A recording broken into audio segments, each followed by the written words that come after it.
Hi, Priya. Hello. I'm just waiting on the mic. There he is. Great. So we're all ready to go. So thanks so much for being the first item on the agenda today. Everyone, we're going to be debating differing opinions on implementing a hybrid work structure and how it's going to influence your employee experience.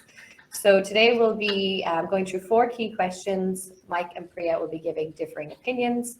Please feel free to put a Q&A if you do want something else addressed. And if we do have time at the end and we're not going over, we will get to your questions as well. So I suppose to kick things off, our first question is, what is an office for? Priya, we'll start with yourself. You know what? I think about, offices being for connection and collaboration and culture. And I'm not saying you can't build that in a virtual place, but when you do, you have to be very purposeful. And there's still too many organizations who are letting those things build by accident. They're not very purposeful around it. But, I'm starting to see organizations who are saying this is when you work remotely and this is when you come to the office. It's when we want to connect with one another, or this is when we come live together. Perfect. Mike, how do you feel? Well, I mean, at a minimal level, an office is a mailbox. It's a place for handling physical stuff. And I mean, even a remote organization is going to have a need for at least a microscopic bit of physical presence somewhere where it can accept and distribute and scan, for that matter, physical material. But beyond that, the issue of what's an office from like a spiritual or an organizational sense really depends on what the organization is actually trying to do and what kind of market it's in. I mean, you shouldn't have an office for the sake of having an office, is what I'm saying. Perfect. Priya, do you think that as well? If you don't need an office, should you have one? You know what? It's been interesting with the pandemic. One of the things I did do, I have Inner Strength Communication, which is my agency, and then I have a leader like me, which is a virtual business. And the person that I started that business with, we've met for 20 minutes in real life, and we've essentially built a business during a pandemic over the last few years without an office. That being said, even when I worked for remote teams with Hewlett Packard, I worked in technology for years. There was something that happened when we came face to face. So maybe I'm not, the stories that get built. I think that's possible online, but we're going to see it. I think I agree with Mike in the terms of you do need some sort of anchor, whether that's a virtual anchor or it's a physical anchor. Something about coming together and having that story with HP, it was the garage in Silicon Valley, and those things matter, and they're part of the stories of so many organizations and big organizations I've worked with. Mhm. And, the idea of having an anchor, it kind of reminds me of some wonderful footage that I've been getting from some friends of mine at a company called The Remote Company. They're based in Lithuania, and they're an all remote company that's it's in the software business.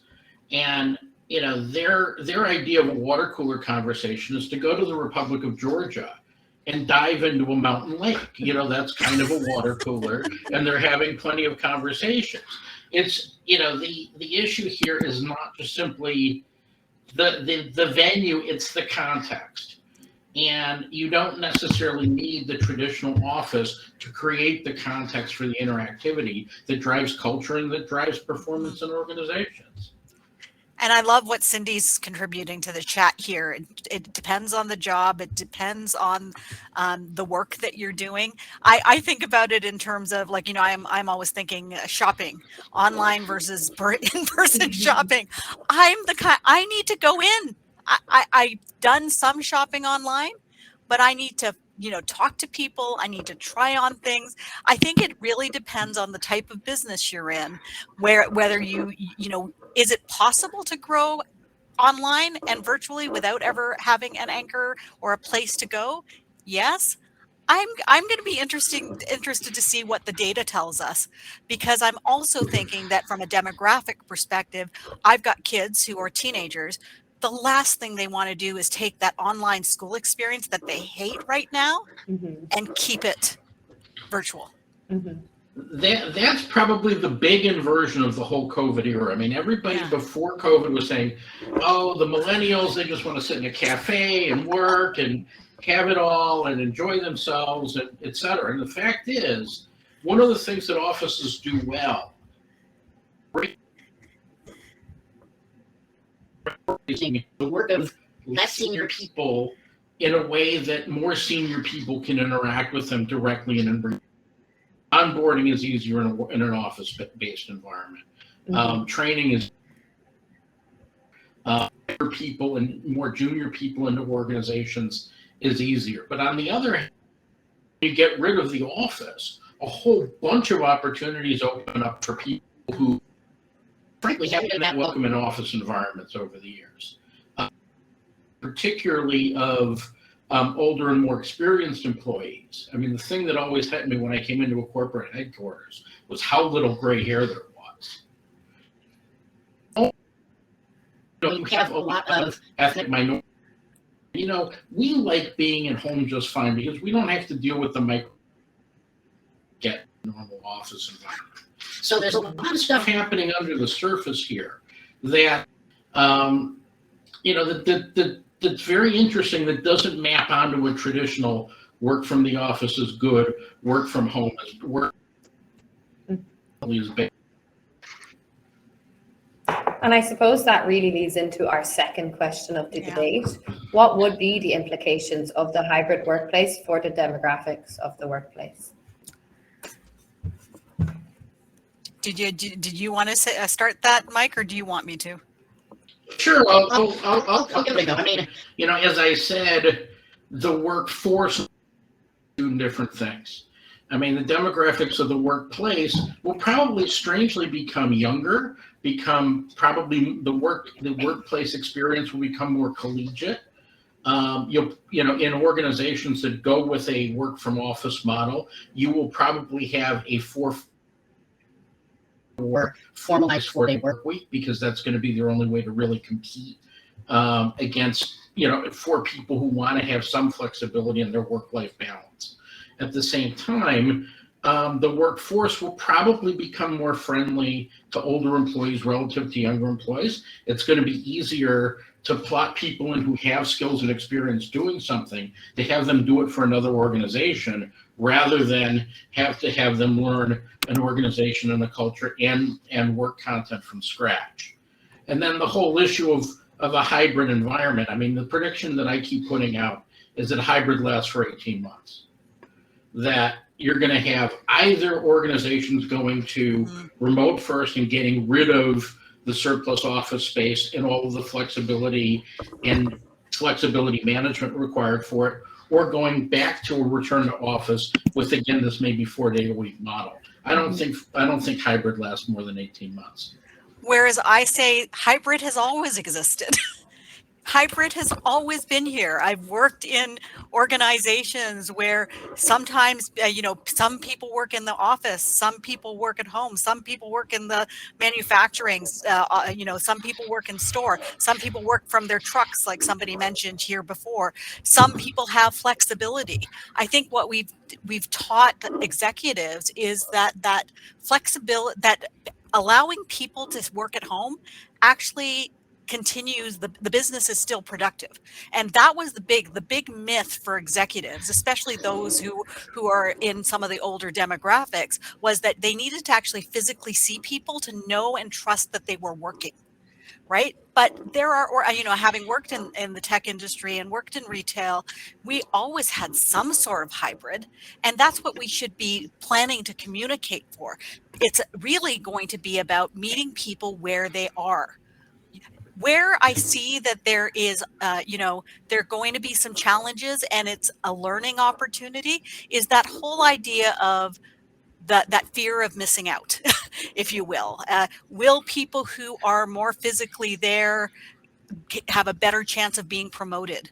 Will they have access to programs and events and benefits that people at home don't have access to? And I really talk about, really understanding, why would you work at home? Why would you be in the office? When do we bring people together? And really talking that through from a business perspective. And that's where our managers come in. It's going to be different in one organization, depending on where you are, what department you're in, what your role is in. But again, it's that whole idea of, if we're not thinking these things through and planning for it, and planning for the conversations that say, if you decide to stay at home, these are the costs. These are not the costs. You're probably going, these are the benefits of you choosing to work at home, if you have a choice.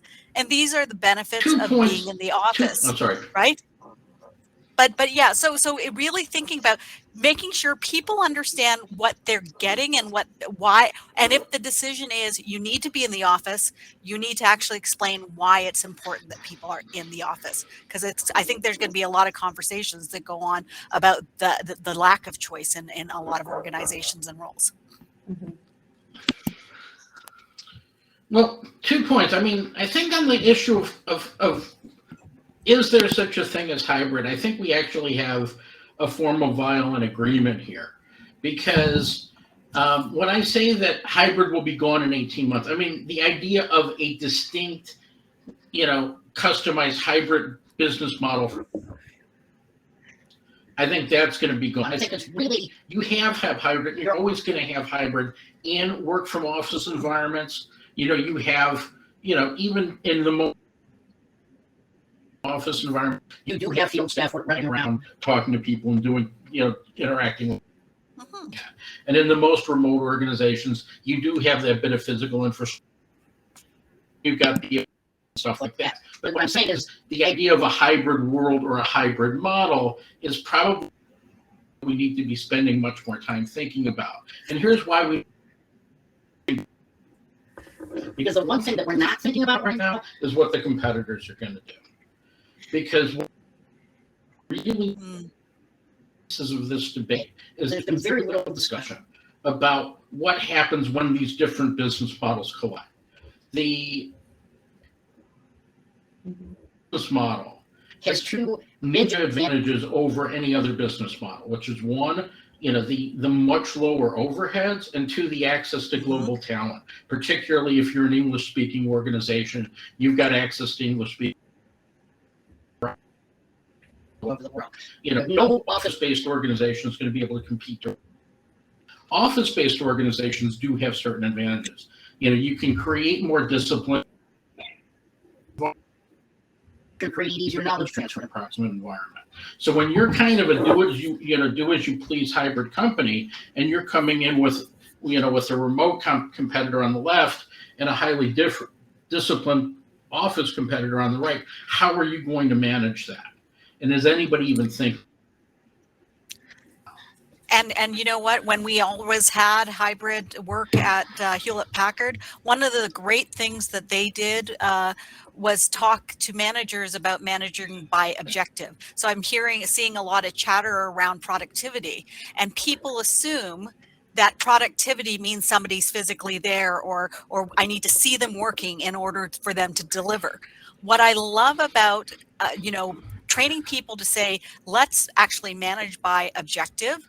From a management perspective, let's set clear goals for individuals, departments, and organizations on what success looks like.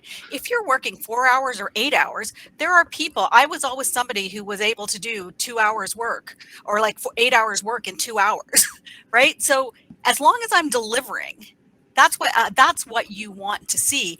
I want less focus on hours, and those folks who want to move forward or deliver above and beyond and be promoted, all of those things, they've got then the choice to blow it out of the water because they're skilled. And that's what shows up in that remote and hybrid work place, which is, let's stop looking at where people are and let's actually focus on what they need to do to help us meet our goals and meet our objectives and deliver our brand promises. And I totally agree with Priya on this, but I would go even farther. Part of the reason why we're having this discussion is because of the angst of managers about having to do a different way of management under conditions that they can't control. And a lot of the management paradigm that we've imparted with our managers up to this point, bearing in mind that many managers are really over promoted accountants and engineers without having a lot of training in the mechanics of management and in the nuances of, to be forced into this type of environment where they don't have the ability to physically oversee people, they're really scared about. And they're pressing their superior down on this movement towards more distributed and more remote working and more employee independence. And how many years, Mike, have we been talking about training managers, right? Like every year in the Gallagher State of the Sector, they've identified that opportunity for managers improving how they manage, not how they do their job, because they're promoted. You're right. They're promoted based on being able to deliver the job, not necessarily manage people. And that's what in a remote environment, a hybrid environment, they need to do that. Right. The response has been, yeah, we'll do that after we're done with the real work. Yeah. Which is backwards, right? Like, especially like those companies who've gotten their managers, you know, they've got those programs available. They've trained them. They probably adapted a lot easier to the remote environment than the regular company that was used to, like, you know, managing personally and based on the delivery. Right. Management by whip doesn't work when the whip isn't very long.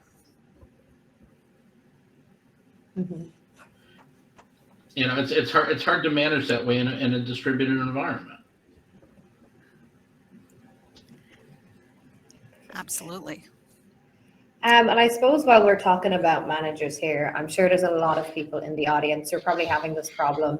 Are we keeping hybrid? We go into the office some days, we don't. So I suppose for our third question, should employees get to choose which days they can work from home if it is going to be a hybrid environment? Are we thinking managers choose versus employees choose, and the freedom of employees here? I think choice as the overriding philosophy is going to create mayhem and chaos in a hybrid environment. You might as well go all remote. And I'd say it depends, right? It depends on the role, depends on what the culture looks like. It depends on what the organization has to deliver. I mean, whenever communication professionals and executives are talking about what do we do with the workforce, they start with this head office, center of the universe point of view. And forget, like when I worked at Loblaw, I led internal communications. Loblaw, 200,000 employees across the country in Canada, and the office workers head office was 4,000 of those 200,000. The office workers were like maybe 7,000 to 10,000 of those 200,000. We're missing a huge part of the workforce when we're having these conversations. And what we're also forgetting is if you are a healthcare worker, an essential worker, during the pandemic and in our hybrid workforce, they will not have a choice because of the nature of what they're doing. They are starting, and when they start talking, it's been interesting in retail over the last few years, and this is way before the pandemic, the conversations about, you know, online versus brick and mortar stores from a customer and retail perspective, and the arguments that were going on because there was this belief that the minute we decided to embrace online, we'd lose workforces, especially in large unionized environments. And what people have had to learn is how these things work together, and what is the reason for the face-to-face experience versus the remote experience. What are the advantages of one versus the advantages of the other? And how do they work together? Because from an omni-channel perspective, it has to be a seamless experience from your customer. So really starting with the customer and starting with the employee, and what needs to happen in order for you to drive the business results is what the conversation that needs to happen. Because also employees want stability. during this, we have this incredible time of uncertainty, and that uncertainty is not going away. In fact, it may be here to stay for all I know, and so how do we create that that comfort level that we are here, we have plans, we will take care of you, and how that comes to life depends on how we serve our customers. Well, it's interesting when you look at it from an omni-channel perspective, but you also should look at it from a macroeconomic perspective as well. Because what we're looking at here is certain job roles will likely change from being mostly location-based to mostly remote. Not in the 2 years, but probably within the next 5. Certain roles, it's going to be fairly common knowledge that it's going to be more efficient and effective to do it one way or the other. That's going to drive people's job choices. People wanting to be able to work in a distributed way will choose different shows 5-6 years ago. And people who want to move into more communal or collegial or physically standard roles will move jobs because of that. So this is going to create another level of choice within the workforce that no one's able to predict because no one's experienced this before. And we haven't really seen this since And immediately, right now, there's what's coming and how people will choose moving forward. But what the choice that's happening right now is all of us talking about the Great Resignation, right? When my top 40 radio station morning hosts are talking on my drive to the gym about the great walkout or the Great Resignation, things are really this is a conversation that those who are choosing exactly for those reasons. I want to be in-house, or I want to be remote, or I want to have the choice, or I want to deliver this specific kind of work. And this is how I think I'm going to, be fulfilled because of my life, because it's a combination. And a lot of the conversation has also been about work-life balance. And that means something different to different people, depending on where they are in their lives and where they are in terms of how they live. The next great conversation is really the Great Restoration. What happens next? What happens? The initial conversation about the future of work settles a bit, and then organizations go and people start to look at different. Does it work? What are we going to do? Because the other thing is, we've also got several other revolutions taking place at the same time. Revolution taking place. We've got the climate control revolution taking place, the decarbonization revolution, and we've got different rhythms going around in terms of xenophobia versus globalization. We don't know whether that xenophobia is going to get worse or better once things start to reassemble. This future of work stuff is not happening in a vacuum. And I think people really need to think about that before making cast iron decisions about the future.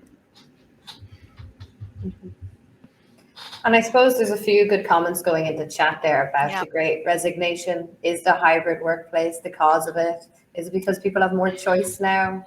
What do you both think? I think it's a combination of things. I think the pandemic gave us time to reflect. We had time in some cases, to think about what do we want. Those who are my husband's age, he's in his later 50s, and all of his peers are saying, is it time to retire early? I kind of like the slower lifestyle. I'm kind of getting overwhelmed with all of the different digital transformations and the different ways of doing things. And maybe it's these last year and a half, 18 months have taught me that I'm ready to go. There are others who are at different points of their life where it's, you know, work-life balance or managing children or all of those things that you have to manage. So it's what does my life look like? Can I survive on less? And what do I want my work to, what do I want it to look like? For internal communication professionals, most of you around the world, from based on the conversations we've had, have got more access to leaders. You've been seen as really business critical, but in the meantime, you're running on a hamster wheel, churning out a bunch of stuff, in a lot of cases stuff that doesn't matter. That's what we're hearing in our audits. So when we do communication audits, that theme there's a lot of noise in the marketplace. There's too much stuff being done. We're working harder, not smarter. And so then you're getting burnt out. Just like, you know, people are working more hours. They may not be commuting, but they're making up for those commuting hours in their day jobs. Now, what happens if you've actually been putting 10 hours a day in at home, and then you're expected to deliver that same amount of work when you get back into the office, but you actually add like 4 hours to your commute? That's going to be overwhelming too, right? So I think that there's a lot of time for reflection on what do we want, how much do we need to live? You know, that whole idea of minimizing. You don't need to travel as much. I can't wait to travel personally, but but some people are going through those conversations about what does that look like, and are making those decisions based on that. The number of conversations I've had with people that who've worked for me in the past, who've now been promoted, who've got a number of headhunters and recruiters contacting them. And because they can't have the conversation in-house and are running on that hamster wheel, they figure the best way to work less is negotiating their new terms with their new employer. And I will say to you, that may be a bit of a cop out. Like, take the more money, take the better role, go to the better company. But if you can't have the tough conversation about managing that workload and doing the work that matters in your job today, you're going to end up in the exact same place in the new job. So I'd rather I want to see more courage and confidence by internal communication professionals to actually fight to do the strategic work that contributes to the business, and not do the crap that wastes everyone's time, because that's not worth it for anyone. It's interesting, the use of the term resignation, because for me, resignation has two meanings. Is leaving a job, the other is giving up. And what I would love to see, particularly from people and in the internal comms perspective, recognition that this is not the time to give up. You know, yes, we have the endemic problems of work, don't understand what we do, and to the extent that they value it, often value the wrong things. You know, we've got to find a way to transcend this and to things that make a difference, that don't require that executive's permission, to do the things, to really be communication leaders, so that we can actually help our communities get out of this mess and move beyond resignation towards restoration, towards reaffirmation. Kind of what I'm all about at the moment. And that's the whole, you know, some the comms hashtag, that's what it's all about. Yeah. Yeah. But I think, Mike, you know, the one thing we both really agreed on is that the change that we need to have from a communication perspective has to start with us first, because we're often the ones who are standing in our own way. Right. So even the fact that as a consultant, and I think, Mike, you're in the same boat where you are in Iceland and the work that you did in Europe, I often don't have communication professionals bringing me in. I have business leaders and HR leaders bringing me in saying, we've got a problem, we need help. And often it's without the knowledge of the communication teams. You know, and that I think is horrible. Like, the fact that they're calling us in because the work, they know there's a problem, they don't know what it is. So they haven't actually assumed that the communication team can help in some of these cases. So let's bring in a consultant because we need some help. And we can't be there. We need to be leading this. We need to be doing the research. We need to understand the businesses. And that, today it's the hybrid work challenge. Tomorrow it could be something completely different. But it's really about like kind of building our own muscles, and it's those strategic muscles that connect, the business, the strategy with the values, or the strategy with the results, the values with the behaviors, the brand promises with the actual customer experience. That's the potential that we have. Regardless of where we work, our job is to connect those dots for the employees to actually deliver on the plans that have been created. But where there's a gap is in the investment, in the resources and the tools to help us get there. Mhm. And there's another gap we have to watch out for too, which is that you have different functions and different activities that edge on the work that we do. The change management folks have created a whole different vocabulary for describing a lot of the same stuff that we do, so that they can try to keep it rather than they have us do it, basically.